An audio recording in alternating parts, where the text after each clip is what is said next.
Eles podem ter memória, pensamento rápido, aprender e dar respostas com probabilidade e certeza que parecem coisa de filme. Eles fazem muita coisa. Dirigem, conversam, se conectam, melhoram sozinhos. Eles soldam, pintam, resolvem equações. Podem até flertar com sentir, mas quer saber? Eu tenho lembranças. Eu tenho memórias. Muitas. E elas me trazem emoção. Assim como me traz emoção. A batida dessa música no fundo não lhe toca.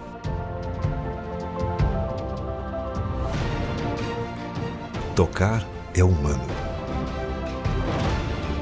ABRH Paraná, Gestão 2019-2021. Tudo que só o humano é capaz de fazer.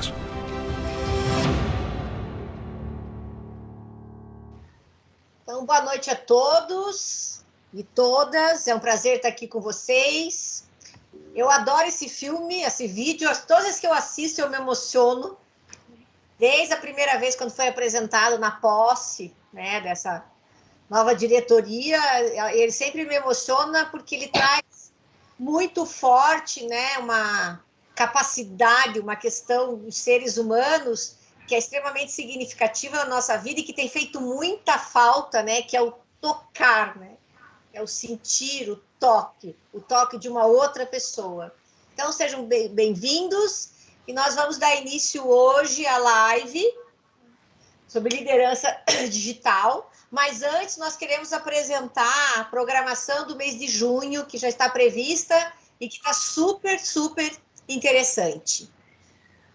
Então, aqui os patrocinadores, os nossos patrocinadores de gestão, aqueles que contribuem para que a BRH Paraná continue o seu caminho. Então, a Microsoft, Klabin, Unimed, Bourbon, Escritório de Advocacia, doutora Luciana, Básica, Exal, ScanSource, Senior, Soft, Teamwork, Gazeta, Estratégios, Great Place to Work e Vetor.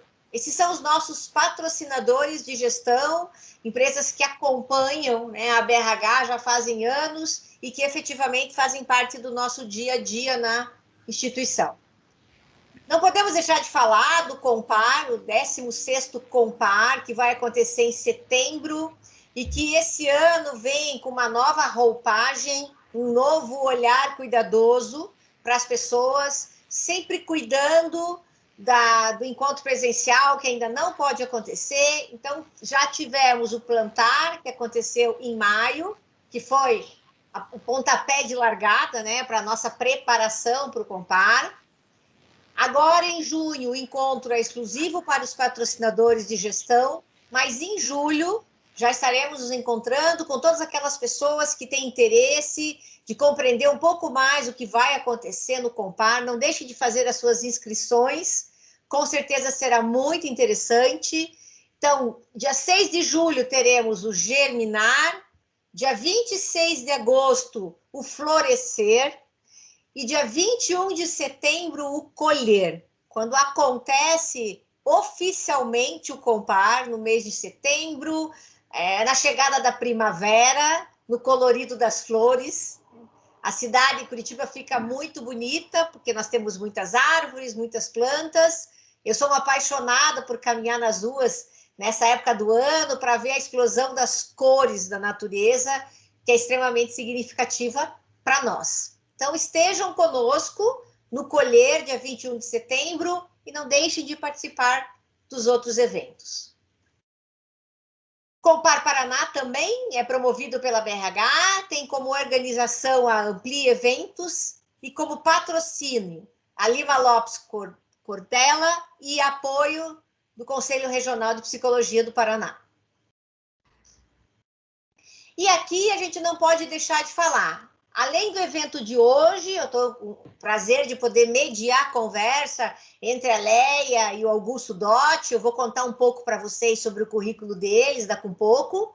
Como próximos eventos que já estão oficialmente agendados, mas eu garanto para vocês que a agenda do mês de junho vai estar recheada de encontros e conversas interessantes. Mas no dia 29 de junho, nós teremos uma masterclass com o Rames, que é o VP de operações da Electrolux, falando sobre pandemia e pós-pandemia. Quem conhece o Rames sabe que ele é um excelente profissional, ótimo de conversa, adora compartilhar experiências e com certeza será um super evento. Está sendo patrocinado pelo nosso grupo de desenvolvimento da BRH Paraná.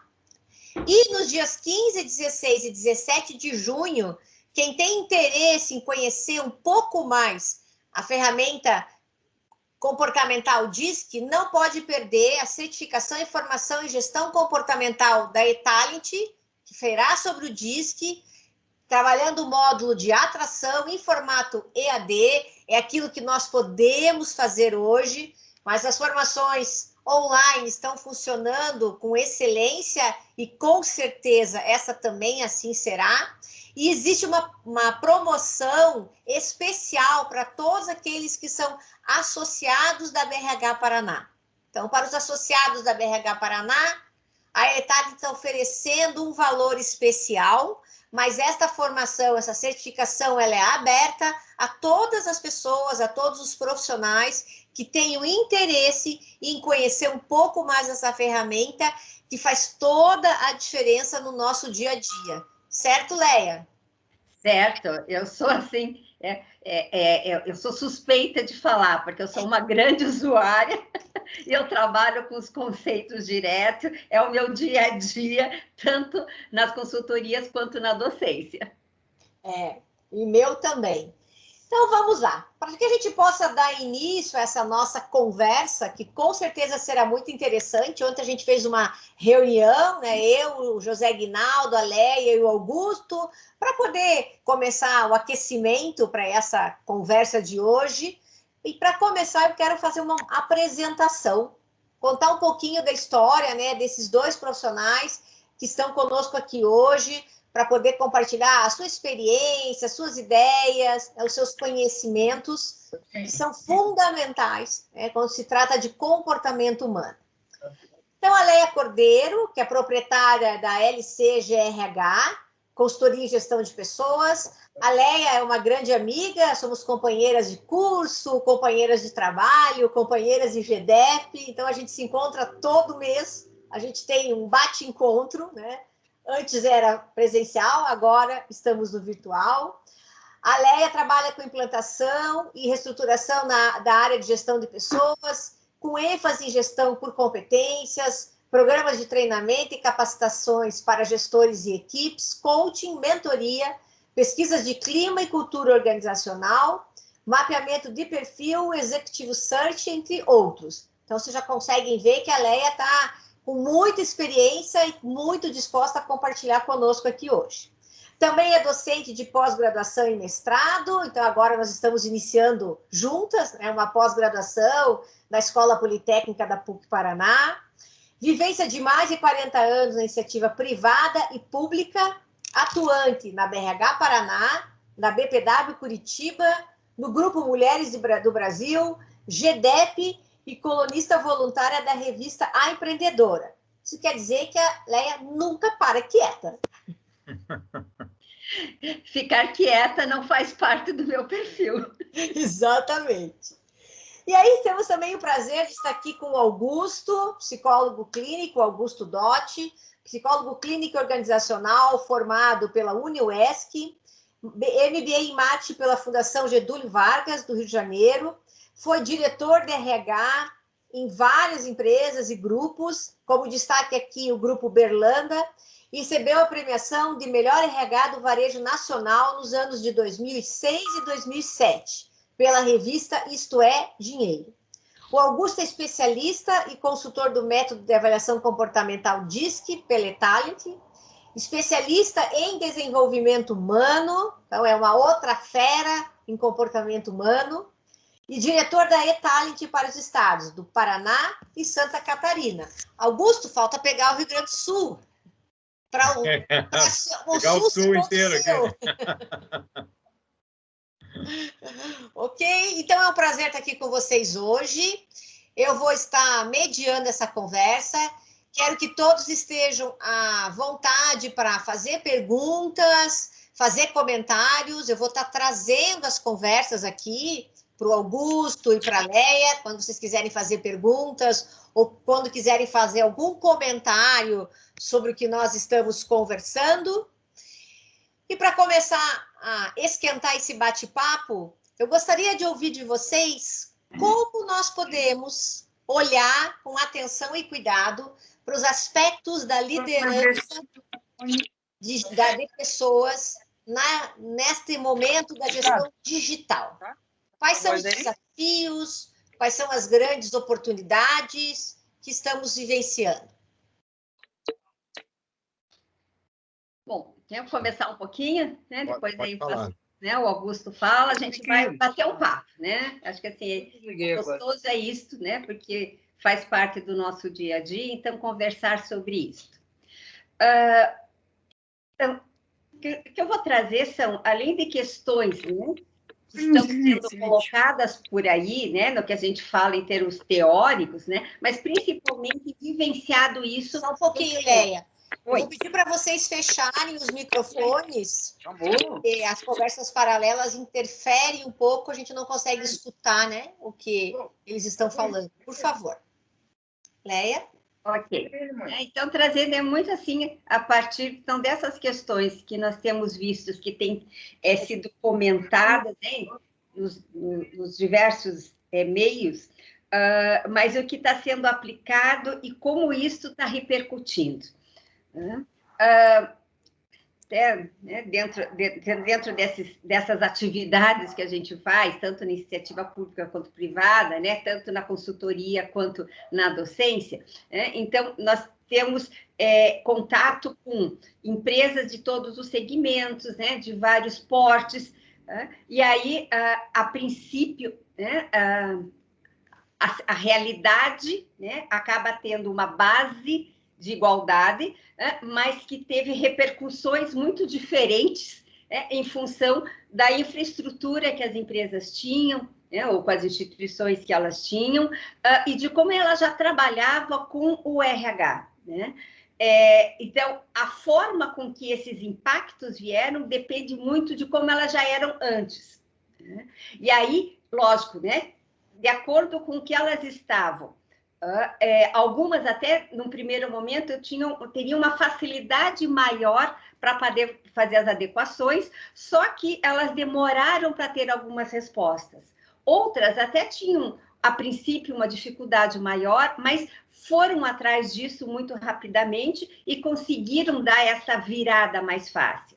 O que eu vejo muito nesse sentido é a área de gestão de pessoas, quando ela já estava com programas de desenvolvimento de gestores, através, né, de programas formais de treinamento e desenvolvimento, através de mentorias, de coaching, aonde já tinham mapeado esses perfis, né, já tinha alinhado os perfis das equipes desses gestores, aonde os gestores já conheciam cada uma dessas equipes, já trabalhavam com contrato, né, com levantamento de expectativas, contratando a forma de desempenho e conduta, tendo definido os pontos de acompanhamento e a forma desse acompanhamento, e fazendo isso efetivamente, né, essas empresas tiveram uma maior facilidade das suas lideranças de olhar para o funcionário para esse novo momento. Né? Então, no primeiro momento, que no presencial, algumas competências, algumas atitudes, alguns comportamentos de entrega que eram necessários, indo para o modelo, né, de home office, precisavam ter alguma adequação, mas esse líder já conhecia, ficou mais fácil dele verificar com cada uma dessas pessoas, né, desses componentes da equipe, o que precisaria fazer para poder atender a esse novo cenário. E aí fazer novos contratos, né, repactuar a partir dessa nova realidade. Para as empresas que não estavam com esses processos já encaminhados, né, ficou mais difícil, né? Até porque precisavam esses gestores terem essas informações para poder fazer essas adequações. Muitos dos gestores procuraram isto, né, individualmente, não até através das empresas, porque estavam, né, num momento com muitas demandas, né, e conseguiram ter um processo evolutivo, né? Então, eu vejo que um dos grandes desafios foi fazer essas adequações, olhando para os profissionais que eles tinham, a partir de parâmetros que eles já tinham definido, redefinindo novos parâmetros, fazendo esse comparativo de para e fazendo esses novos contratos e começando daí a atender a partir disso. E, logicamente, né, à medida que o que foi definido estava sendo entregue, né, fazendo a manutenção disso, e o que ainda não estava sendo entregue, verificando onde estavam os gaps e alinhando individualmente. Léa, o que você está trazendo para nós, então, é a importância de, independente de estar presencialmente ou no mundo digital, as conversas, a atenção, a capacidade, a competência, ao perfil dos profissionais continuam sendo fundamentais. Isso não mudou e eu tenho certeza que não vai mudar nunca. O que você pode trazer para nós, Augusto, falando da questão do comportamento humano? Quais os pontos de destaque, de atenção, nesse momento ainda mais? Nós temos uma visão assim da liderança digital, e essa liderança digital, às vezes, muitas pessoas pensam que a liderança digital é só o home office, né? E a liderança digital é todo o processo também de automação que o RH fornece às empresas, e essa automação sobre pessoas, né? Então, um dos fatores que nós trabalhamos e conseguimos agregar com as pessoas, porque logo que começou a pandemia em março, ficou aquela, vai 30 dias, 40 dias. Então, quando nós vimos que a coisa não parava por ali e que isso iria ter uma demanda maior, nós criamos um relatório de análise chamado Trabalho Remoto, que era justamente para que os gestores pudessem entender as suas equipes, assim, quais são os pontos fortes dessa pessoa, quais são os pontos de atenção, quais são as sugestões que eu tenho como líder para trabalhar com essa pessoa, tá? Porque, por mais que se tivesse uma preparação, como a Léa falou, né, a condição deu uma insegurança grande nas pessoas. E deu uma insegurança nos líderes e em seus liderados. Outro fator é que teve novos entrantes durante esse processo e que os gestores não conseguiram nem fisicamente ter contato com essas pessoas.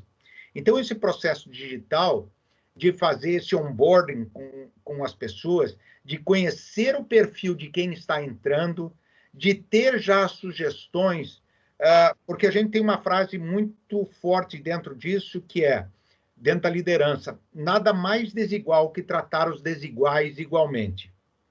Então, quando você parte desse princípio, que você conhece com profundidade, através de relatórios de análise de perfis comportamentais, os seus liderados, você consegue saber o que vai estressá-lo, o que tipo de tarefa, como é que eu cobro, como que ele gostaria de ser liderado ou gerenciado. E isso eu faço com que diminua o estresse e aumente a segurança psicológica. Tá? Esse fator de segurança psicológica é um tema agora que está vindo à tona, né? Que é a maneira de como eu posso me expressar com segurança perante os meus líderes e os líderes perante os seus liderados. Será que os meus líderes permitem que eu fale a minha maneira sem eu ser rechaçado por isso, ou colocado de lado, ou mal visto, né? Então, a partir do momento que a pessoa passa a ser conhecida com mais profundidade pelo líder, o comportamento dessa pessoa pelo líder, ele passa a ter uma visão muito melhor para gerenciar. Ele consegue exatamente dar o tom. Eu diria que é como um maestro sabendo a afinação de cada instrumento. E um instrumento não é mais importante que o outro. A harmonia dos instrumentos, ou seja, a diferença das pessoas, é que faz um processo sinérgico, sistêmico e de um clima muito mais leve. Porque o que não faltou foi medo, insegurança, pessoas trabalhando em horários difíceis e uma carga de compromissos muito grandes que acabaram acontecendo. Então, quanto mais o líder puder deixar que isso fique mais leve, melhor vai ser a saúde mental das pessoas, a saúde física, e sem descolar disso, a produtividade. Sim. Sabe que essa frase que você usa, Augusto, que você já falou na nossa outra conversa, para mim faz muito sentido. Eu passei a adotar essa frase. Eu fiz uma reunião em grupo e trouxe essa frase que você tinha colocado, né? Nada mais desigual do que tratar os desiguais igualmente. No momento em que se fala tanto em diversidade, né? Prestar atenção em tudo que essa frase significa faz toda a diferença. E aí nós não podemos deixar de olhar para cada indivíduo como um indivíduo único, né? Com as suas potencialidades, com as suas fortalezas, com as suas armadilhas, com as suas preocupações e angústias frente a tudo que está acontecendo. A gente sabe que a questão da saúde emocional, né, e da saúde mental não pode passar fora da visão dos líderes. Eles cada vez são mais envolvidos a prestar atenção nisso também. E uma ferramenta como essa que você comentou, né, que a Etality está oferecendo, é muito significativa nesse momento. Com certeza. Principalmente, né, assim, existem uma série de ferramentas, né, mas eu gostei muito da Etality, que ela trouxe esse viés do remoto, né, porque é uma forma diferenciada de atuação, né? Então, isto foi importante porque ajuda, né, ao gestor que utiliza o DISC da Etality a poder olhar a partir de algumas perspectivas que outras ferramentas não trazem diretamente, né? Como eu disse, né, eu sou suspeita, eu uso um monte, né, e ela veio ajudar muito. E até, principalmente na hora, né, que a gente conversa aí com o gestor e vai explicar sobre o funcionário para ele, ele fica com uma segurança maior né? Eu vejo muito isso, assim, é uma questão de grande importância, porque se o gestor não está seguro, ele não vai passar confiança para o funcionário. Né? E aí o funcionário, dentro dessa situação toda, já está mexido, né? Emocionalmente, está 1000 por hora, né? A situação de estresse, o medo de vir a perder o emprego. Então, essas questões, né, estão trabalhando 24 horas, né? Que não é um líder pensando nesse formato, né? Um líder que pensa no comportamento dentro dessa esfera digital, ele tem que entender e trabalhar isso com a equipe, que não é trabalhar 24 horas, né? Que ele tem que fazer os acordos das entregas, e essas entregas têm que ser feitas, mas que ele precisa ter, sim, o tempo para respirar, o tempo para fazer a sua ginástica laboral em casa, o tempo, né, para ele poder descansar, fazer, né, uma leitura, quer dizer, não é ficar 24 horas, porque isso ele não vai trazer a produtividade necessária, pelo contrário, num primeiro momento vem, mas no segundo momento aí vão começar uma série de problemas físicos, né? Então, não é isto. Então, o que eu vejo, e aí quando com essa fala do Augusto, né, e quando você comenta que você gosta disso, eu também, é muito nesse sentido, né? Quer dizer, mais do que nunca, o gestor não é ele, eu tenho um estilo de liderança e vou adotar, né? Eu tenho que fazer o empréstimo do estilo de liderança que esta pessoa da equipe precisa para cada um dos momentos específicos, de acordo com as atividades específicas, né? A tão falada lá liderança situacional de 500 anos atrás, né?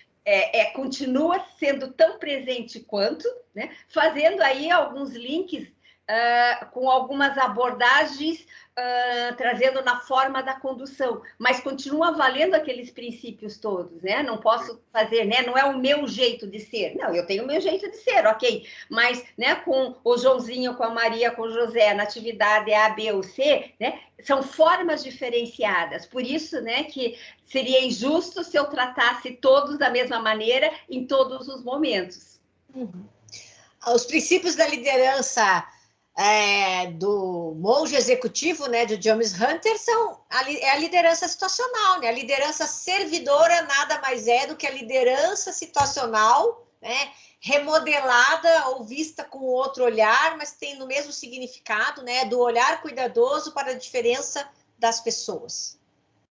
Isso, Vera e Leia, essa questão da liderança situacional, colocando ela de uma forma muito prática, eu sempre digo assim, que o líder, quando eu te procuro, ou seja, eu como líder procuro você, meu liderado, eu me moldo a você, ou seja, eu entendo a forma como você é e passo a me comunicar dentro daquilo que você entende. Porque comunicação, a regra básica não é o que eu falo, mas é o que você entende. Tá?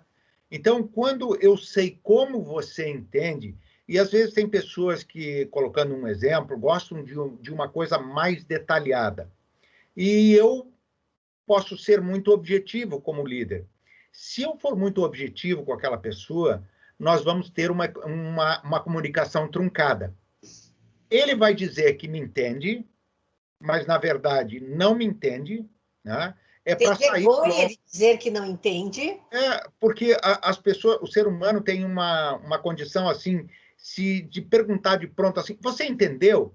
A pessoa faz assim com a cabeça, tá? Mesmo sem querer dizer nada, ela já diz que sim, tá? Tipo assim, eu vou dizer que entendi, mas depois eu me viro com isso aí. E o me viro com isso aí gera horas e horas de retrabalho ou de um trabalho que não deveria estender tanto. Agora, quando você quer falar comigo, você se molda a mim. Então você é um líder mais objetivo, mais reto. Então, sintetiza aquilo que você vai fazer, procura fazer de forma mais reta, sintética, que eu vou entender melhor. Então, e a comunicação toda se estabelece num processo de rapport, né? Quando a outra pessoa, os olhos começam a aumentar, e tem toda uma leitura corporal de que o outro está me entendendo. E esse princípio de entendimento é fundamental para o que as empresas tanto buscam, que é o comprometimento. Eu sei do que você é capaz, eu sei quais são os seus pontos fortes, eu sei como me comunicar com você, eu sei como te cobrar sem te arrebentar. Se eu fizer essas etapas, por que você não se engajaria no processo? Não tem por que você não se engajar, porque eu não estou sendo condescendente, mas eu estou sendo empático e, ao mesmo tempo, tenho o direito de cobrar, porque eu te entendi e não dei uma carga maior do que você pode suportar. Então, quando isso acontece, as pessoas relaxam. Quando você relaxa, a tua criatividade aumenta, a tua segurança psicológica, que eu estava falando antes, cresce numa proporção grande e você tem prazer no trabalho. Tá? E o líder procura, assim, hoje eu falo dentro da empresa e falo para outras empresas, o WhatsApp da empresa deve ser usado no período comercial. Passou, se programe para isso. Não entre fora desse horário, porque você cria uma expectativa e tira o sono da outra pessoa. E no outro dia ele não está preparado, ele começa a te olhar, lá vem bomba. Então, eu sei que depois do horário, eu estou com a minha mente tranquila. O que tinha para ser comunicado foi comunicado e o resto é para amanhã. Uma coisa que eu aprendi assim durante a noite para dormir é os problemas do amanhã, o amanhã vai resolver. À noite não se resolve problema. A gente só aumenta a preocupação. Então, quando o líder também, por ansiedade sua, começa a jogar coisas para a pessoa ficar pensando na noite, ele só está colocando ansiedade no seu liderado, só está colocando ansiedade. O fato é, eu preciso me programar dentro do horário, e por mais sério que seja o problema, a não sei que seja uma emergência mesmo, é evidente, mas daí isso é uma exceção, vamos tratar amanhã disso. Então, cria-se algumas regras que, mesmo você estando em home office, você não quebra essas regras e a pessoa fica mais tranquila, portanto, mais alegre, mais feliz, mais produtiva, mais saudável. Dentro dessa linha, né, Augusto, a gente está falando, né, utiliza a abordagem da liderança situacional, e aí quando, né, você traz algumas questões que traz aí do líder coach, né, que na hora que você vai fazer os acordos, né, no final, ao invés de perguntar o que né, entendeu, e que a pessoa vai dizer que sim, às vezes por medo, né, mas muitas das vezes ela acha que ela entendeu, né? Você pode perguntar disso que nós conversamos, o que ficou para você? Que aí ela vai falar o que ficou, se era o que você queria, ok, é isso mesmo, legal, né? Vamos nessa. Se faltou alguma coisa, você vai dizer, olha, é isso aqui, mas né, com relação a tal questão. Né? E aí, porque se ele não verbalizou aquela questão específica, é porque isso não ficou marcado. Né? Aí adota isso. O Augusto também traz algumas coisas que estão vinculadas ali a PNL, né? O rapport, né? E aí, quando a gente traz dentro disto, aí quando você fala, né? Quer dizer, na linguagem, não só na linguagem técnica, se o outro domina ou não, mas aí utilizando lá os canais sensoriais, né? Se a pessoa mais visual, auditiva, mais sinestésica, né? Quais são as palavras que ela usa, usando lá os estilos de comunicação, né? Se é uma pessoa mais reflexiva, afetiva, pragmática, racional, porque traz formas de abordagens diferentes. Então, isto tudo demonstra empatia, né? Demonstra para o liderado, demonstra que eu estou sendo tratado da maneira diferenciada. Né? E aí, essa forma de reconhecimento vale muito mais do que aumento salarial, né? Porque faz com que crie esse ambiente de confiança. Né? E aí, dentro dos processos que a gente faz, algumas das vezes, né, os processos de mentoria, às vezes algum mentorado diz assim, nossa, né, tive uma proposta de tal empresa, tal, eu falei assim, daí, né? Salarialmente, eu nem quis escutar, né? Porque aqui eu tenho uma forma diferente de atuar. Né? O salário vai me atender algumas demandas, mas daqui a pouco eu já entro nessa e vou querer mais, né? Mas pode ser que lá eu não consiga construir isso que eu tenho aqui. Né? Então, quando a gente está falando dentro desta relação de como vai fazer esta construção, seu líder tem isso claro, né? E ele vai fazer isso com o funcionário e deixa isso claro para o funcionário, e aí começa o funcionário a entender por que com um é diferente da tratativa com o outro, não é porque ele gosta mais ou menos, quer pegar no pé ou não, é porque o que o outro está demandando naquele momento, isso vai fazer toda a diferença. Uhum. A Jéssica colocou aqui, a Jéssica Oliveira, que o clima organizacional é um fator muito importante. Com certeza, faz toda a diferença. E criar um clima organizacional adequado, que contribua para que as pessoas se sintam bem, que elas possam ter a condição de serem produtivas e fazerem as entregas, é responsabilidade de todos, mas do gestor é uma grande responsabilidade. O clima organizacional, ele é um sintoma. Tá? Quem altera o clima organizacional são as pessoas.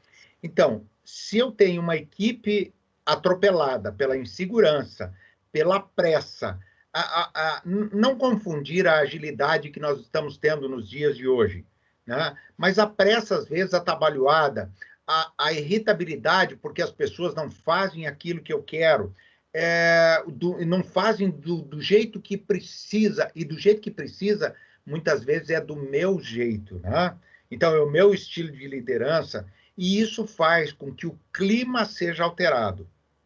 Ninguém consegue produzir bem quando tem um clima organizacional ruim, né? Uma cobrança indevida, uma pressão desmedida, um estilo agressivo sem que isso resulte em performance. Tá? A saúde das pessoas é fundamental. Quando o clima organizacional, na verdade, é a medida da saúde da empresa. Sim.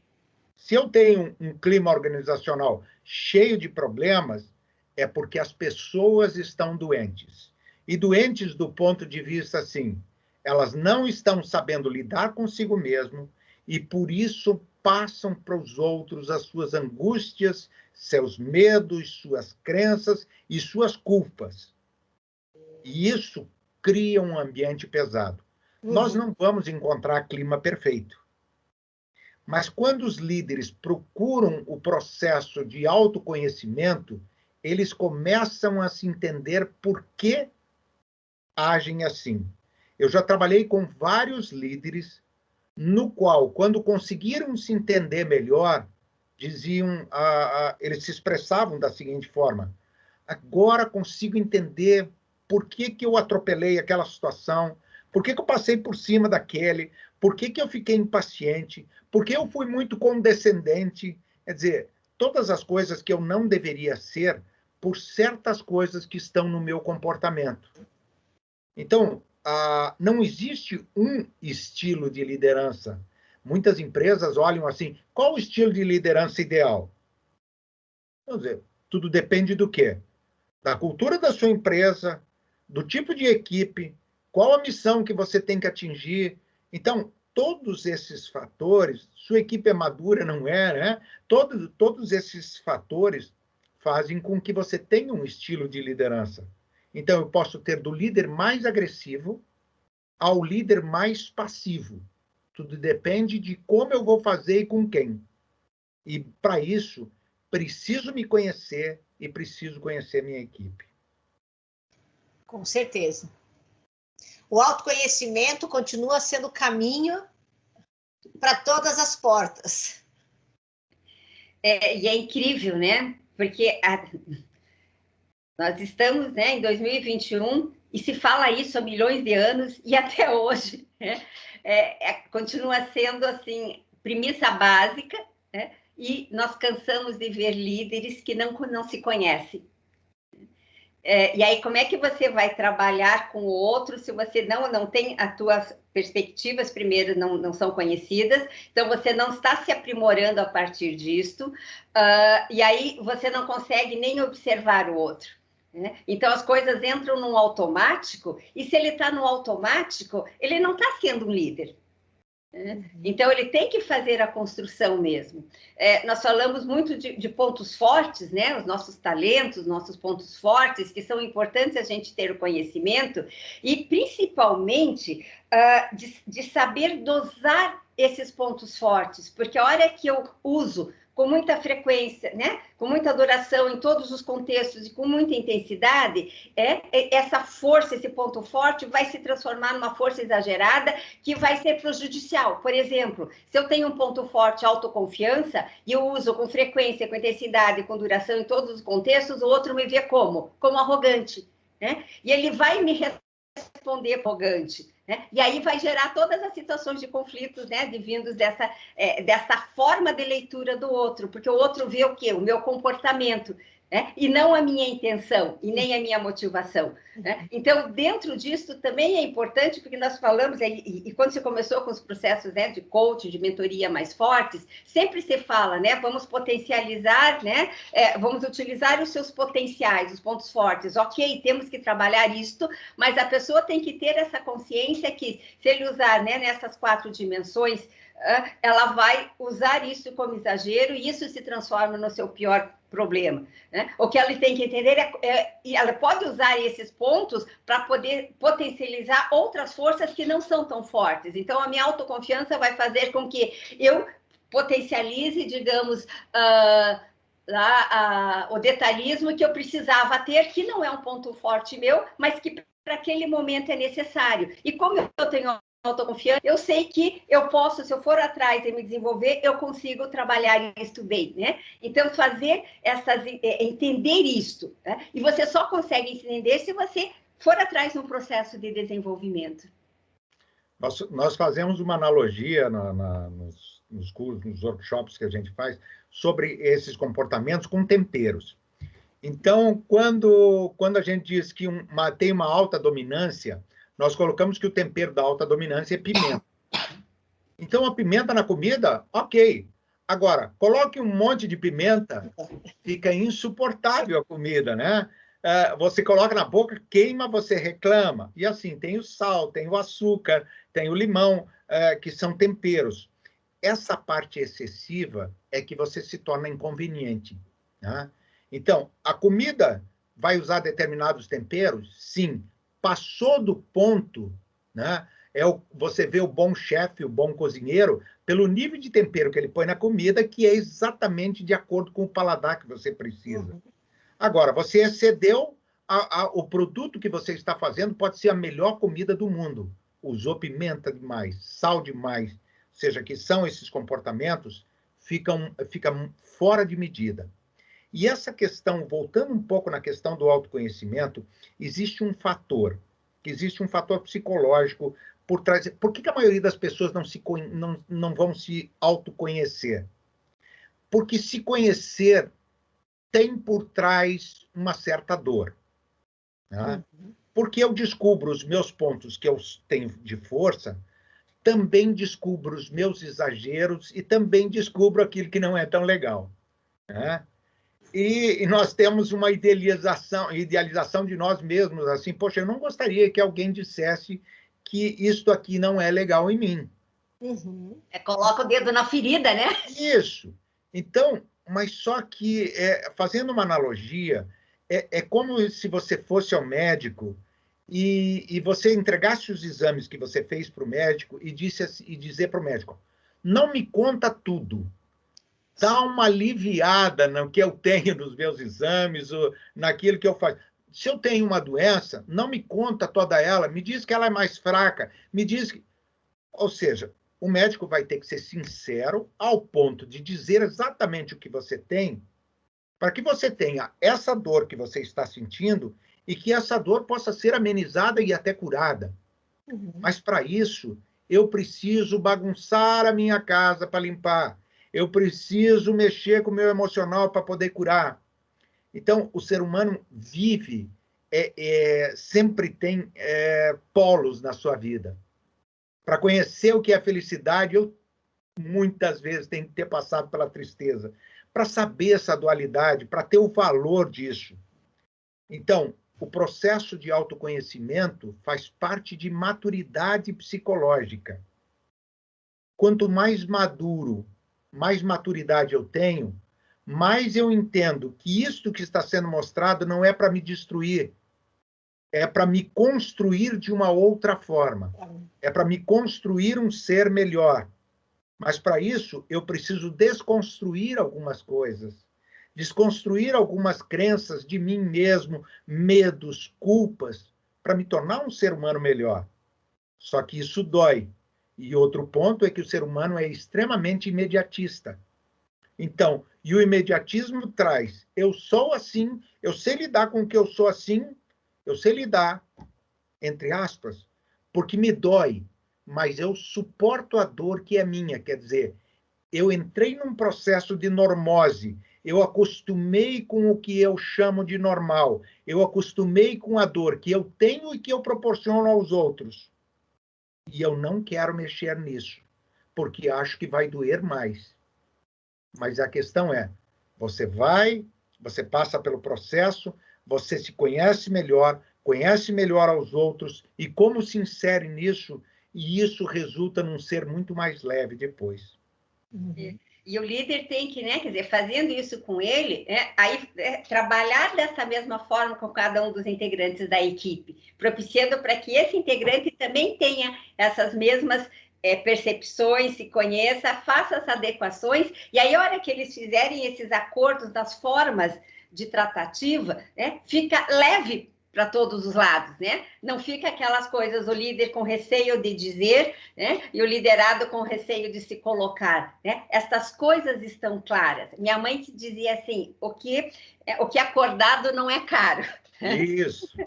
Mesmo que seja algum ponto que seja um ponto delicado em você, se ele for tratado com maturidade, você se disponibiliza, inclusive, a trabalhar ele para mudar, né?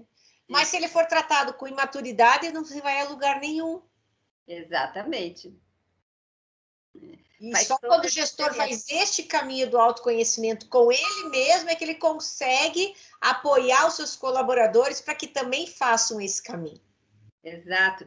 E é isso, né? Que assim, eu vejo o líder, né? Trabalhando com o liderado, sabe, no despertar o brilho no olhar dele, né?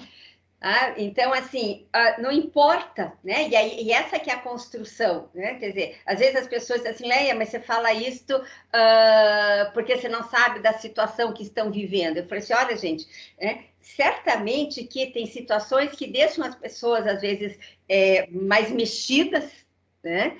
Mas se ela tem nesse líder, né? Se o liderado tem no líder uma pessoa de confiança, que essa relação é de confiança, ele pode dizer, olha, hoje aconteceu alguma coisa aqui em casa, meu filho não está legal, quer dizer, eu não vou conseguir fazer essa atividade, né? Quer dizer, eu vou ficar 10 horas, eu não vou conseguir terminar, né? Eu preciso atender isso e depois eu volto, né? Ao invés de ficar fazendo aqueles de conta, né? Que está fazendo, vamos ter uma reunião, tá lá então com o nomezinho, câmera fechada, e está fazendo outras coisas, né? Então, assim, depois daí vai fazer alguma contribuição, e essa contribuição não vem da maneira com que deveria ser, porque ele estava tentando fazer várias coisas ao mesmo tempo, né? Então, nesta forma, mais do que nunca, é importante isto, né? Para poder dizer, e o líder disse assim, não, vai, trata disso, né? Depois você volta e fecha. Então, a pessoa também fica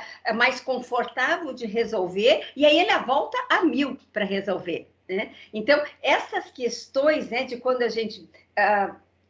o Augusto, quando comentou o negócio do WhatsApp, né? É incrível, né, gente? O que a gente recebe de solicitação, né? Até de proposta. Vem 11 horas da noite num domingo solicitando uma proposta, né? Lógico, eu quero atender, fazer a proposta, mas espera aí, né? O que acontece? Quando o Augusto trouxe, ele foi muito feliz, né? As pessoas não esperam, ao invés dela anotar e o dia seguinte eu vou mandar, ela pensou na hora, ela vai, trata e mandou, né? E o outro lado, se for olhar, quer dizer, fica naquela, puxa, eu tenho que responder agora, não necessariamente eu tenho que responder agora, né? Se o outro precisava mandar, porque ele não conseguiu guardar, né? É como se ele tivesse mandado um e-mail, que eu não estou com o e-mail aberto, só vou ver o e-mail no dia seguinte. Mas o WhatsApp acaba estando aberto direto e você vê, né? Então, nessas questões, por isso, naqueles acordos, quer dizer, como é que vai ser isto, né? Se eu não tenho, né, se eu não sou ansiosa, né, o meu gestor pode mandar meia-noite que eu só vou ver o dia seguinte sem problema nenhum. Agora, se eu sou uma pessoa ansiosa, o meu gestor não pode mandar isso, porque vai fazer com que eu fique ligado 24 horas. Né? Da mesma forma que, como é que vai processar? Quer dizer, eu tenho que ficar, né, participar das reuniões, a câmera aberta, a câmera, né, fechada, né? O porquê que eu fico com a câmera aberta e a câmera fechada? É porque eu tenho vergonha da minha casa, por isso que eu estou com a câmera fechada, que passa meus filhos atrás de mim o tempo todo, para os outros não falarem, né? Então, às vezes, as pessoas estão pré-julgando o outro, né, que está lá com a câmera fechada, porque ele não faz de conta que está lá e ele não está, às vezes ele está 100% sim, mas ele tem outras coisas que ele não gostaria de demonstrar para os demais. Né? Então, se o líder não tiver essa conversa diferenciada com cada um, né, e não souber, e depois deixar claro, quer dizer, né, e aí até dizendo para as pessoas, olha, né, tenta ver se em tal horário específico, né, nesse tipo de reunião, nesse momento é importante que as pessoas estejam com a câmera aberta, e a pessoa vai tentar se organizar por isso e deixar claro para os demais que quando isso não ocorre, né, pode não ocorrer, porque existem outras demandas e não é pouco caso. Então, essas coisas são importantes estar alinhadas, né? A mesma forma, aquela questão, né? ou estar inteiro, ok, mas eu preciso parar uma hora para fazer um lanche. É melhor eu parar para fazer o lanche do que eu ficar comendo numa reunião com as pessoas. Tomar uma água, se eu estivesse numa reunião presencial, estaria tomando água, tomando um cafezinho. Às vezes até tem uma bolachinha ali, mas não estaria, né, comendo almoço, né, fazendo um sanduíche, comendo ali direto. Até quando a gente, né, tem uma reunião mais prolongada, a gente tem aqueles minutinhos de um coffee break, né? Então, pensar nisso, né? Porque às vezes as pessoas se portam de uma maneira que não seria, digamos, a mais recomendável, né, no formato online, né? Mas por quê? Porque isto não foi acordado anteriormente. Eu também acho importante o líder, neste momento, fazer esses acordos, entender isso e deixar claro isso. Sim.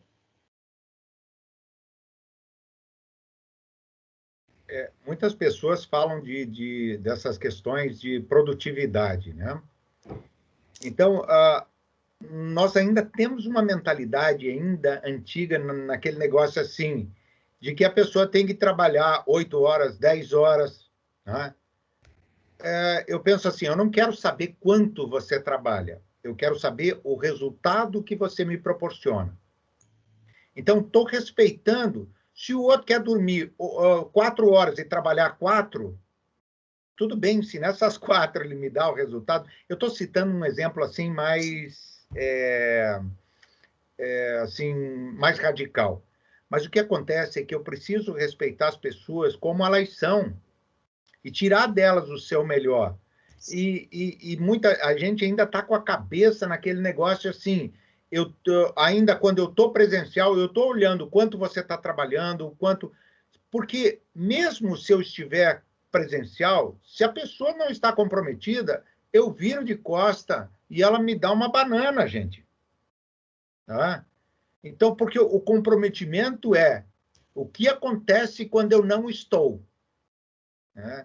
E esse comprometimento são todas essas tratativas que a Leia falou, são todas as tratativas que a gente faz e que há uma responsabilidade, há um comprometimento. Então, um aí de 2 pessoas, tá? É uma promessa entre 2, tá? É esse comprometimento. Mas isso ele se estabelece quando eu senti que o outro falou comigo na mesma linha e naquilo que eu preciso, da forma com que eu preciso ouvir, e não por medo. Então, a cobrança, quando ela você precisa estar lá em tal hora, você precisa estar tantas horas, você precisa fazer isso dessa forma. Eu agora não sei quem disse essa frase, mas eu gosto muito também, que diz assim, as melhores ideias vêm no chuveiro. Né?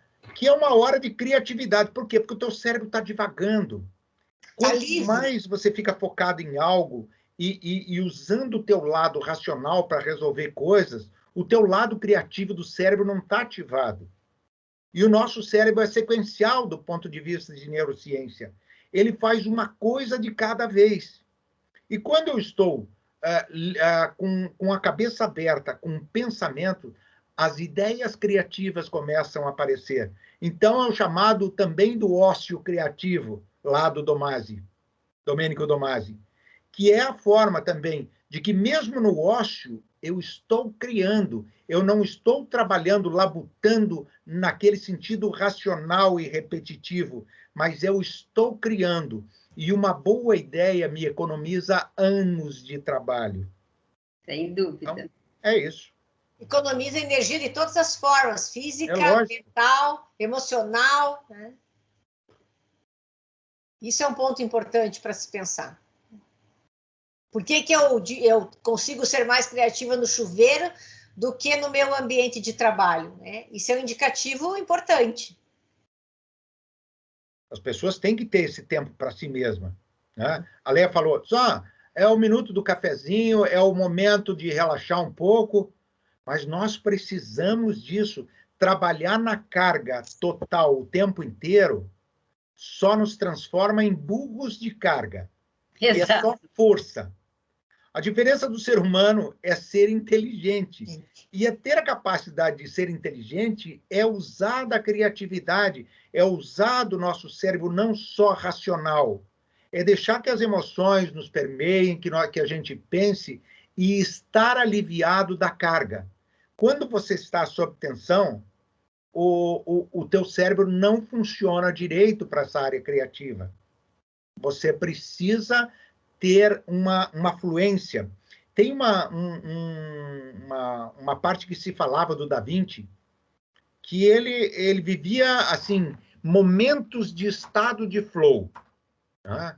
Que era, assim, aquilo máximo de criatividade e bem-estar.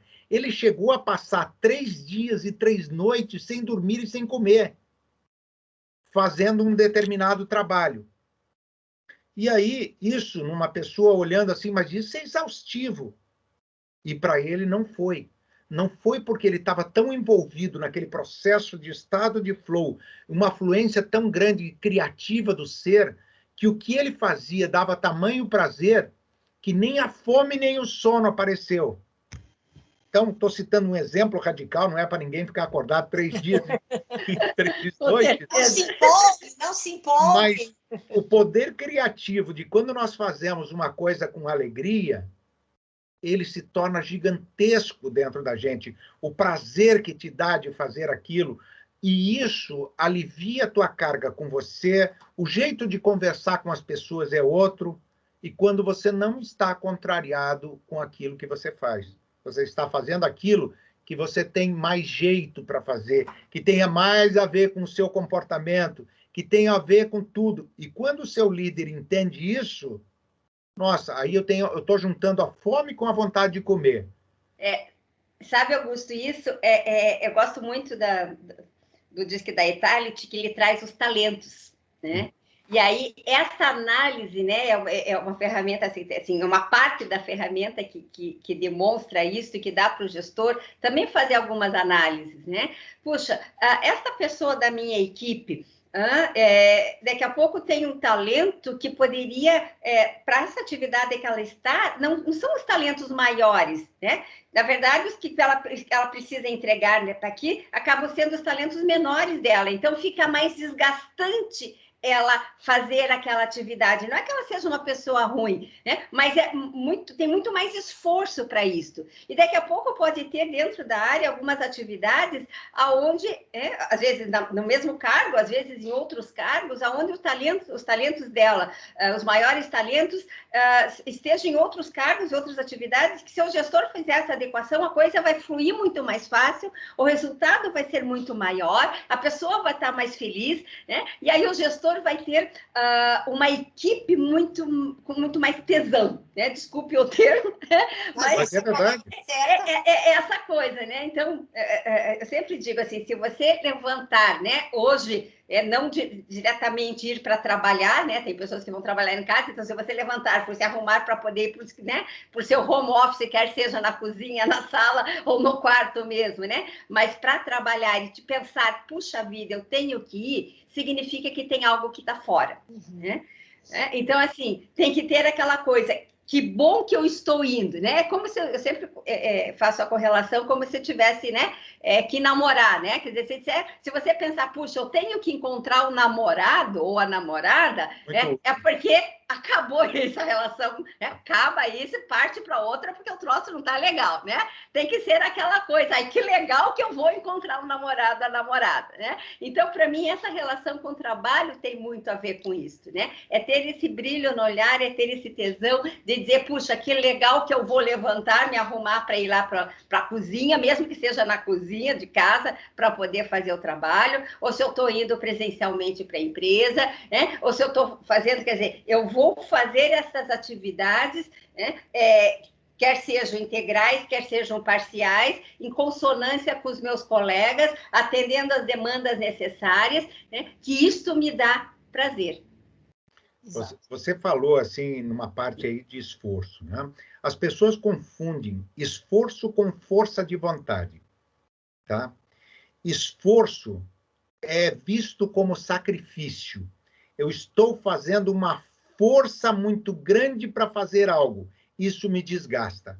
A força de vontade é eu colocando força na minha vontade, naquilo que tem a ver comigo, naquilo que está alinhado com o meu propósito e os meus princípios. Então, eu consigo colocar força em cima da minha vontade. E tem muita gente que trabalha o dia inteiro fazendo esforço. O esforço é o sacrifício da dor de você suportar algo. Então, força de vontade, eu tenho resultados bons. Esforço, eu posso ter até resultado, mas com custo pessoal muito grande e por curto prazo. E a que custo, exatamente, porque ele não se sustenta. Durante algum tempo, a pessoa consegue entregar, mas ela não vai fazer isso por muito tempo por causa do esforço. O ser humano pode ser tudo o que ele quiser. Tudo. A pergunta é, a que custo? Uhum. Exatamente. E a ampliação do autoconhecimento te ajuda a identificar exatamente aonde você tem a força da vontade e aonde você faz esforço. Exatamente isso. Você faz esforço. Isso. Lá nos talentos, quando mostra assim que nós temos os 36 principais talentos dentro do processo da Talent, e que para isso foram trabalhados durante 5 anos com 1.300.000 pessoas nessa pesquisa, então um negócio muito sólido. E aí tem um talento lá, por exemplo, comunicador, tá? E a pessoa tem lá 30% de aderência num talento comunicador. Não é que ela não é comunicador, mas se você colocar essa pessoa num cargo dentro da empresa, onde esse talento comunicador tenha que ser muito exigido, ela vai fazer um esforço enorme. Poxa, eu não queria me expor, eu não gosto de me expor para as pessoas, eu não gosto de ficar falando, eu não tenho essa extroversão. E muita gente daí confunde motivação, né, com a questão de ser produtivo. Eu posso estar quieto e o que me motiva é justamente estar quieto. É justamente ficar sem esse talento comunicador e ser um talento muito mais introspectivo e usar disso e estar muito motivado por o que eu faço. O mundo nos vende a ideia de que quem é motivado é quem é eufórico. Tanto é que quando você tem alguém fazendo uma palestra sobre motivação, essa pessoa vai fazer cenas de euforia. Né? Vamos lá, todo mundo agora grita, agora se abraça, agora dá um... Então, então, quem não fizer isso, não está motivado. Isso é incrível, né? Porque as pessoas acabam rotulando, né? E aí eles pegam algumas coisas daqui, jogam na outra, põe numa caixa, empurra tal, e como se fosse todo mundo sair gritando, pulando para você estar motivado. Senão não está, né? Sabe? É uma coisa totalmente fora, né? Não necessariamente seria isso. É boa a tua colocação. São os modelos mentais que são estabelecidos. Os modelos mentais que são estabelecidos e que as pessoas passam a acreditar que é aquele formato que vai expressar se está motivado, se não está motivado, se é produtivo, se não é produtivo. Você não consegue olhar as diferenças que as pessoas têm. A diversidade, né, Augusto? Voltamos lá para a tua frase inicial. Isso. E se eu sou um líder muito pilhado, né, eu quero que a minha equipe seja pilhada. E aí vai ter aquele quietinho. Tá, mas você não vai poder fazer parte da minha equipe, você não está motivado do jeito que eu sou, você veja como eu sou. Aí o cara diz, eu estou vendo. E estou sentindo. Ele tem a motivação, só que ele não externa a motivação da mesma forma. E o mercado não vendeu para a gente que motivação é ser eufórico, gente? Vendeu. É por isso que os mais quietos, os mais introvertidos, e introversão não tem nada a ver com timidez. É só introvertido. Eles pagam o preço, né, desse fator. Tem um livro que, se não me engano, é da Susan Cain, que diz assim, é o poder dos quietos. O poder dos quietos, isso mesmo. Muito bom. Exatamente, porque quanta gente boa que não é vista dentro de uma empresa porque ela é quieta. É como se eu valorizasse só o ovo da galinha porque ela canta e o ovo da pata eu deixo quietinho lá num canto porque ela não contou para ninguém que colocou, né? É isso mesmo. E ambos são ovos, né? Então, eu perco muita oportunidade dentro da empresa, porque muita gente que não é acessada por ser quieta, ele acostuma a ficar quieto, engole as ideias, engole as suas emoções, e isso não é bom para a empresa, não é bom para ninguém. Se o líder conhece esse estilo e estimula essa pessoa a colocar isso para fora, essa pessoa é um baú de ideias, de criatividade. Não é que o eufórico não tenha, só que o eufórico me conta a ideia dele. O outro quietinho não me conta, porque ele já é quieto porque é um sintoma, né? Ele já é quieto porque ele escolheu assim por determinadas situações da vida, que enxergou que talvez se expor muito, né? E aí a gente vai lá para as crenças, né? Prego que muito se destaca, leva a martelada. E assim vai. E a pessoa acredita, então vou ficar na minha, vou ficar quietinho, não me voluntario para as coisas, mas sou muito inteligente, tenho condições de ajudar, mas outras vezes tentei, não fui bem recebido, e várias coisas assim. Por isso que o líder tem que ser uma parabólica, né? Liderar é fazer as coisas acontecer através dos outros, não é você que faz. É verdade. O Gilmar perguntou aqui, Augusto, para você, o que você teria a dizer sobre invista nos seus pontos fortes. Título de um livro, inclusive, bem conhecido, e ainda em relação à pergunta, e os pontos fracos? Ok. Os pontos fortes, esse é um princípio hoje da psicologia positiva, tá? Que durante muitos anos o ser humano foi assim. Quais são os seus pontos fortes? São esse. Legal, é só para conhecer, mas nós vamos trabalhar os fracos. Tá? Exatamente. Então, assim, eu tenho que trabalhar aquilo que eu já sou bom para ficar excelente. Se eu começo a trabalhar só os meus pontos fracos, eu vou ter um esforço gigantesco, um trabalho enorme para muitas vezes me tornar mediano. Agora, dentro dos meus pontos fortes, eu tenho nuances dos pontos fortes, onde eu tenho coisas que não são tão fortes dentro daquilo que eu sou forte, que eu poderia melhorar. E para que a gente chegue à maestria, existe um ponto lá naquele livro Outliers, né, que mostra que para alguém ser mestre naquilo que você faz, você deveria ter pelo menos 10.000 horas de prática experienciada naquilo que você faz para você se tornar excelente. Então, tudo que eu for fazer com muito tempo, eu vou ficar bom. Agora, imagine se eu sou um bom comunicador e invisto nisso, que tipo de comunicador eu serei? Se eu tenho um perfil de empreendedor muito destacado e investir nisso, aqueles pontos ainda das minhas dúvidas, eu vou disparar nisso.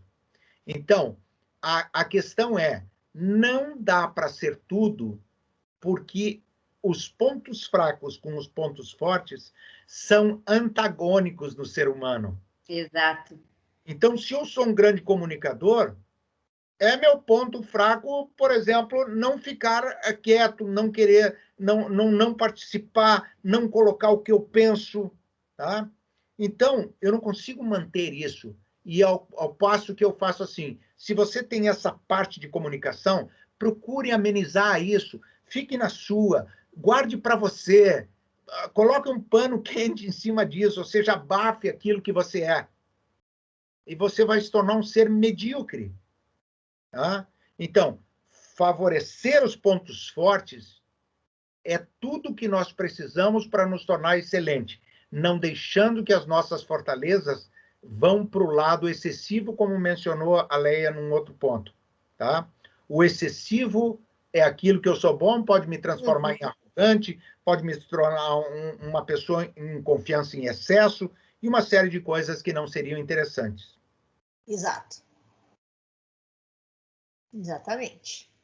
Deixa eu ver se tem mais algum comentário, perguntas. A gente está começando a se encaminhar para o final.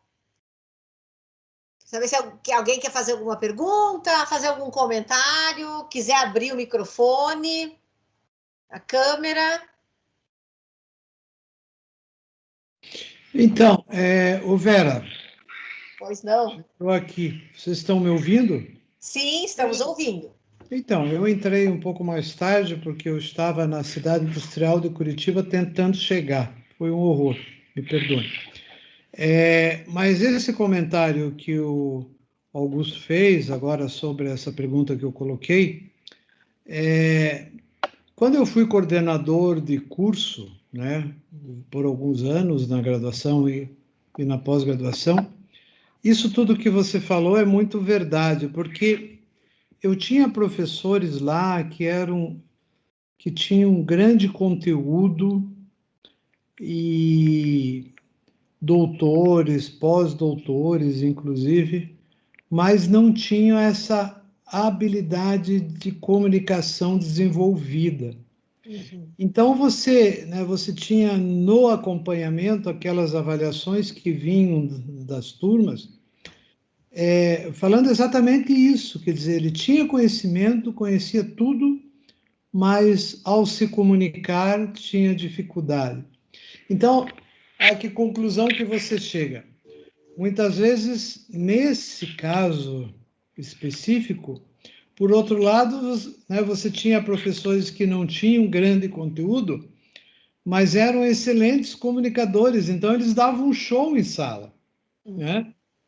Então, quer dizer, é uma coisa muito verdade, porque você, por mais que tendo pessoas, por mais que invistam em algumas competências, não sei se é bem esse o termo, Leia, você pode me ajudar, vai chegar nisso que você disse, quer dizer, vai ser mediano. Ao passo que quando você tem aquele ponto forte, neste exemplo da comunicação, o cara se torna realmente excelente. Então, obrigado aí pela resposta e eu acho que vem só a validar o que está no conteúdo desse livro que é tão conhecido aí, né? Obrigado. Valeu. Obrigado, Afonso.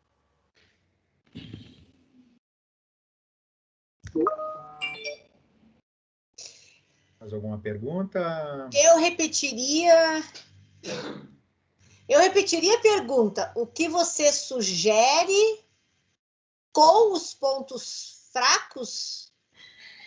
Foi essa a pergunta, Aide? Eu repetiria a pergunta. O que você sugere com os pontos... Com os pontos fracos? O que eu faço com os pontos fracos? Né? A questão é, eu preciso ser tudo? Acho que é importante entender isto, né?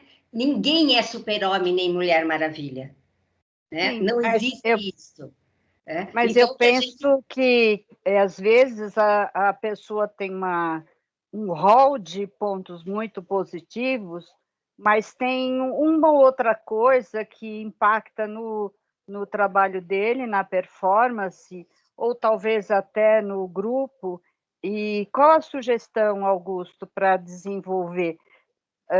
Porque, falando assim, dá a impressão que a gente pode esquecer, deixar, como a Leia está falando, ninguém é bom em tudo, mas eu digo assim, um ponto assim que seja relevante para ser mexido. Que sugestão que você daria? Eu não estou abrindo a câmera, porque, na verdade, eu estou tomando um vinho.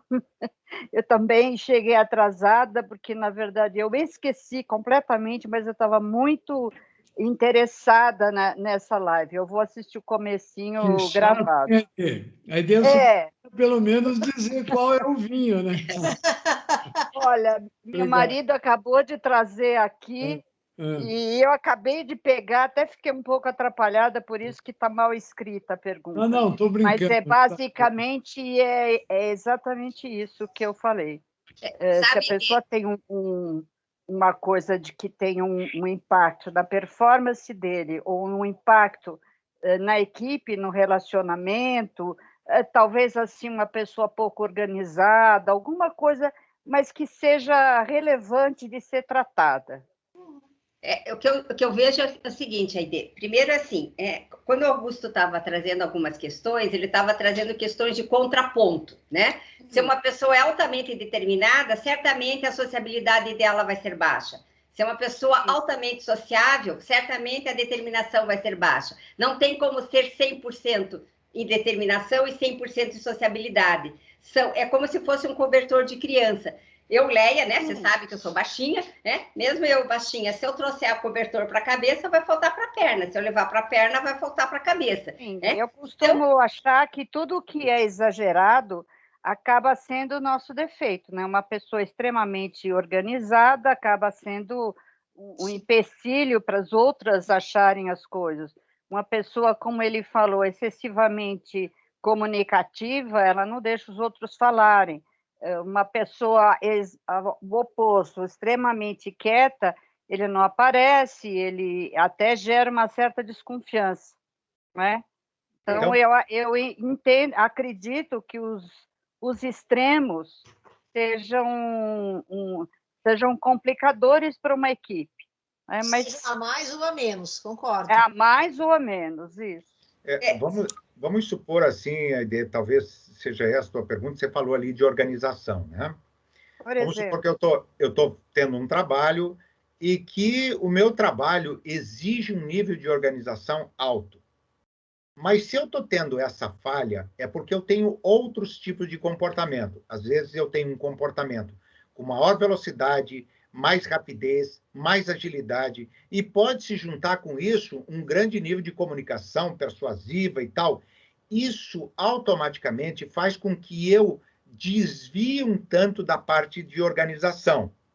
Então, Sim. nós temos uma frase que diz o seguinte: é muito mais fácil você adquirir conhecimento do que mudar comportamento. Tá? Sim. Então, para que eu faça essa pessoa subir no nível de organização, automaticamente eu vou ter que tirar outras competências comportamentais dela. Tá? Ela vai perder em outra. A questão é, será que essa pessoa precisa melhorar em organização ou eu preciso colocar essa pessoa em outro lugar ou preciso trazer alguém mais organizado? Desde que, qual que é a principal situação dessa pessoa? Vamos supor que a organização seja o ponto mais alto desse cargo.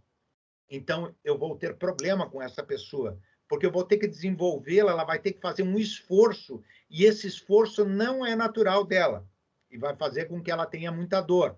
Portanto, a melhora dela pode ser momentânea com muita dor, e ela tende a voltar ao que ela é. Agora, se as questões são leves de se trabalhar, todo mundo pode fazer ajustes pequenos. Quando eu sou de um outro lado, é mais fácil você tirar essa pessoa daqui e colocar em outro lugar, que ela vai ter um rendimento maior. Colocando assim um case que nós fizemos numa empresa, não vou falar o nome da empresa, mas era o seguinte: tinha uma pessoa dessa que não era organizada e não tinha essa questão assim mais processual e estava numa área administrativa de uma empresa grande. E aí nós ficamos pesquisando quais os cargos que comportamentalmente mais se adaptariam a ela. E nós vimos que vendas de consórcio, ela chegou a 94% de adequação, altíssimo. Oba. E aí o líder disse assim: mas ela nunca vendeu nenhuma agulha, como é que ela vai vender consórcio? Aí eu citei essa frase para ele: o que é mais fácil, adquirir conhecimento ou mudar comportamento? Treinaram essa pessoa, colocaram na área de consórcio, e os primeiros 60 dias ela já tinha vendido 1 milhão em consórcio. Quando ela era uma pessoa que lá no processo, lá na organização, no que era processual, administrativo, ela estava triste e performando mal. Então, se eu fizesse ela aumentar a organização lá, não significa que eu ia ter alguém muito bom para aquela área. Eu ia ter alguém contrariado e fazendo coisas ruins para ela mesma. E com muita dor por esse esforço.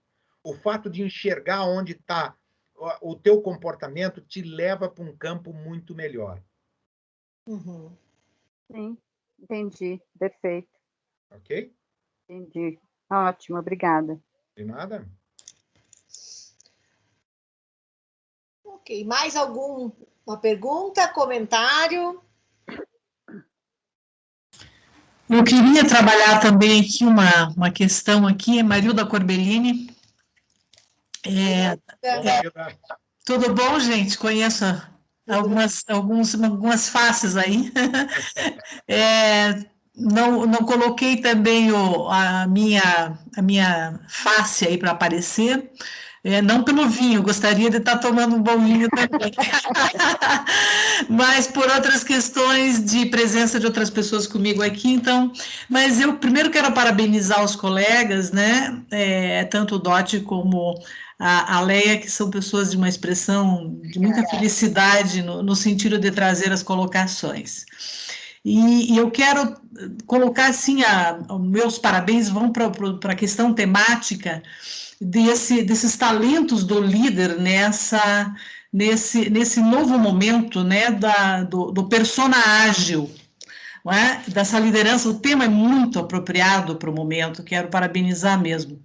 E aí eu vejo, não sei como é que vocês sentem isso, mas eu vejo que a grande papel da liderança nesse... Oi? O grande papel da liderança nesse momento, me parece que está em que o líder vai ter que trazer o talento dele, focado em ser um disruptor e, ao mesmo tempo, um construtor, um educador, um capacitador. Não sei se vocês concordam com isso, dentro desse momento digital. Não é? Então, que bom que nós temos essa oportunidade, não é, de agora verificar como que o líder vai fazer isso, já que nós estamos numa era ágil, né, no momento em que a agilidade vai estar muito crescente aí para justamente premiar aqueles que estão investindo no mercado, aquele que chega antes. Que bom que vocês trazem essa lembrança, né, de como nós poderíamos, então, trabalhar com isso dentro dessa disrupção e da capacitação de novos talentos. Quer dizer, às vezes o líder, e essa é a minha questão que eu queria trazer para vocês, quer dizer, então ele vai ter que trazer esses dois papéis, ele vai ter que, em um momento ele vai ter que fazer a disrupção, né, desconstruir alguns comportamentos à frente a esse novo momento, e no outro ele vai ter que, não é, educar e habilitar para esses novos talentos. Não sei como é que vocês veem isso. Eu vejo bem dessa forma, né? A gente sempre fala, né, que a grande dificuldade é desaprender para poder aprender novamente, né? Então, essa que, assim, sempre que nós tivermos certezas, é a pior coisa que pode acontecer, porque faz com que a gente se limite. Né? As incertezas fazem com que a gente possa ampliar percepções. Né? Então, isto, acho que assim, para o gestor tem que ser uma constante, né? Para ele estar fazendo esse processo, né? Da mesma forma com que ele construir isso com a equipe. E ele só vai conseguir também se ele permitir que as pessoas dentro do processo possam errar. Né? Porque se dentro da organização tiver uma cultura contra o erro, vou colocar entre aspas, né, vai fazer com que as pessoas se limitem a continuar fazendo da mesma forma, não queiram desaprender para reaprender, porque nesse processo vão ocorrer erros. Né? A questão é, quer dizer, se errou uma vez, o que aconteceu ali, que aprendizados que ele teve, o que ele vai ter que fazer de diferente na próxima vez para não ter aqueles erros. Né? Mas se não tiver, se esse gestor não tiver esta visão, né, e não trabalhar dessa forma, porque não adianta ter um discurso dizendo isto e na prática, né, o áudio e o vídeo não bater. Na prática, essas pessoas, né, acabarem sendo chamadas a atenção, rechaçadas, expostas, como culpadas dentro do processo. Né? Então, se o gestor tiver essa posição correta, vai fazer com que as pessoas vão atrás desse processo de desenvolvimento, sim. Agora, se ele não tiver a postura correta, ele pode verbalizar isto, mas as pessoas não vão se comprometer, porque daí elas vão ter que trabalhar a partir de novas bases. E aí, sem a segurança para isso, elas vão acabar se segurando e não fazendo novas atividades ou as mesmas atividades sobre novas perspectivas. Muita gente confunde essa questão que a Maria estava falando de agilidade. Então, o líder ágil é muito interessante. Agora, assim, muita gente confunde ágil com pressa. Tá? E fazer as coisas apressadamente pode causar muito retrabalho que não vai ter nada de ágil e não vai ter nada de velocidade. Ou seja, cada vez que eu faço um retrabalho, eu tenho problema. Quando eu tenho líderes diferentes que fazem cada um ao seu tempo, tá? Um é mais cuidadoso, leva mais tempo. A pessoa, muitas vezes, mais cuidadosa é tida como lenta. Se eu colocar ela numa condição onde eu tenho que ter decisões rápidas, mesmo que erradas, ela vai ter problema. Tá? Ela vai ter problema, porque o maior medo dela é errar. Então, eu não quero errar. Aí eu fico muito tempo em cima de um projeto pelo medo de errar, disso que a Leia estava falando. Tá? Então, todas essas questões de agilidade o que é ágil? É aquilo que eu posso fazer em determinado tempo e posso dar uma velocidade dinâmica nos meus processos sem retrabalho. Tudo que tiver retrabalho virou só pressa. E o mercado está cheio de pressa. E pressa está constituída de ansiedade e angústia pelos seus maus resultados que entram num círculo vicioso e maléfico para o ser humano. Parabéns, Augusto, parabéns. Era bem isso que eu queria ouvir. Quer dizer, eu acho que mais do que nunca, né, a questão comportamental vai ser buscada nesse novo momento para a gente verificar como é que nós quebramos essa ansiedade, essa pressa, em prol também de uma oportunidade maior de desfrute, né, nesse novo momento, que é isso que todos também queremos, né? Não só a tecnologia com a sua pressão, não é?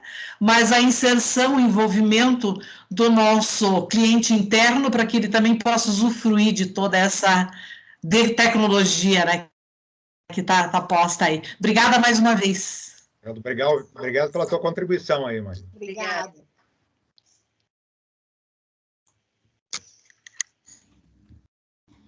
Ok, acho que podemos partir para as falas finais, Augusto e Leia.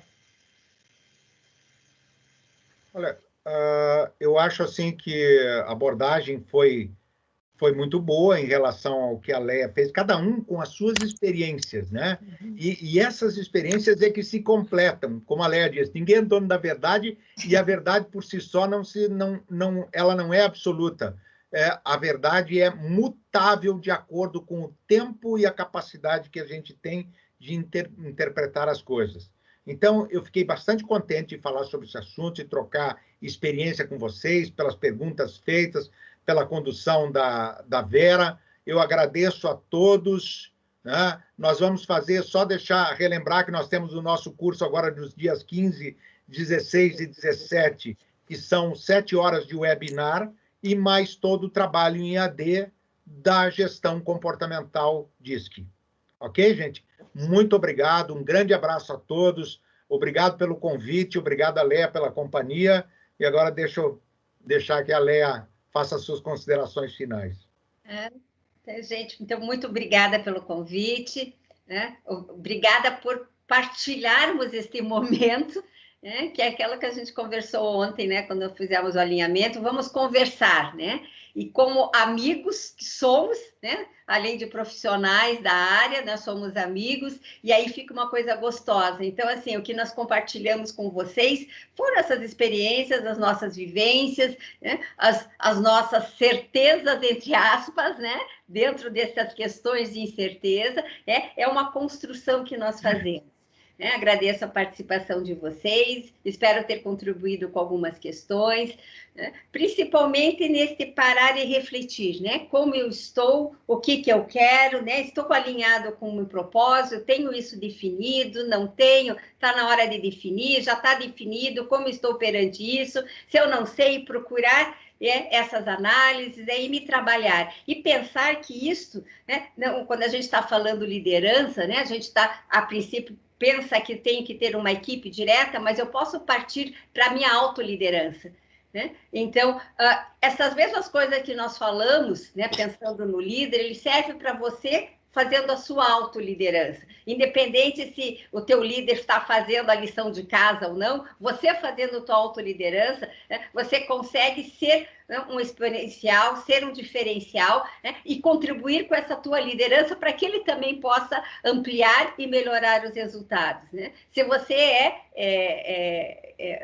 carreira solo, né, o EUSA, que foi uma entrevista que eu fiz até com o Augusto dentro desse tema, então, assim, serve também da mesma forma, né? Como é que eu estou perante isso e o que eu posso fazer? Então, assumir o seu papel de protagonista efetivo dentro desse processo. Gratidão para vocês, um beijo enorme e até uma próxima. Professor Gilmar. Oi. Então, eu quero, em nome da Andréia, né, que teve um problema, ela deve ter avisado vocês, né, ela estava indo para o evento, mas daí teve um problema. Quero, em nome da Andréia, mais uma vez agradecer ao Augusto, ao José Aguinaldo, nosso parceiro de sempre aí na BRH, muito obrigado mesmo. A você, Leia, né, sempre conosco na BRH, Vera, na organização aí dos eventos, que você tem sido, nesses últimos meses, um exemplo aí na organização de eventos. O que nós fizemos de eventos quando você assumiu aí definitivamente, olha, muito obrigado mesmo. Obrigada. E a todos os que participaram, vejo a Marilda aí, que fiquei muito feliz em que ela está participando aí nesse evento. Muito obrigado mesmo. Aos demais, né, eu não sei exatamente quantos que a gente tem aqui participando, mas, enfim. Nós não tivemos um grupo muito grande, mas um grupo muito presente. A gente teve um número de pessoas que participaram, que escreveram, que comentaram, né? E é o que faz sentido, né?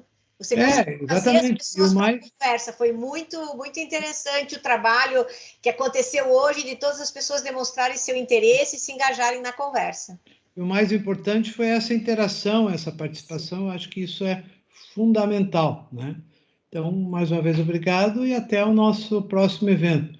Muito obrigado ao nosso back-office, que eu estou vendo o Luciano aqui, que não se manifestou, mas sempre conosco também. E a vocês que engrandecem a nossa Associação Brasileira de Recursos Humanos, Seccional Paraná. Boa noite a todos, muito obrigado e até o nosso próximo evento. Que acontece amanhã, a partir das 18h30, que é a live para comemoração do Dia do Profissional de RH. Então, esperamos vocês na live de amanhã, a partir das 18h30. Os links já estão na mídia, né? O Luciano está sempre encaminhando os e-mails. E vamos amanhã também fazer uma noite produtiva como hoje. E que, por sinal, estamos antecipando, né? Em função do feriado. Exato, do feriado que acontece no dia 3. Então, participem conosco. Muito obrigado. Boa noite. Okay. Boa noite a todos. Obrigado, Leia. Obrigado, Augusto. Obrigada, Jas. Tchau, tchau, pessoal.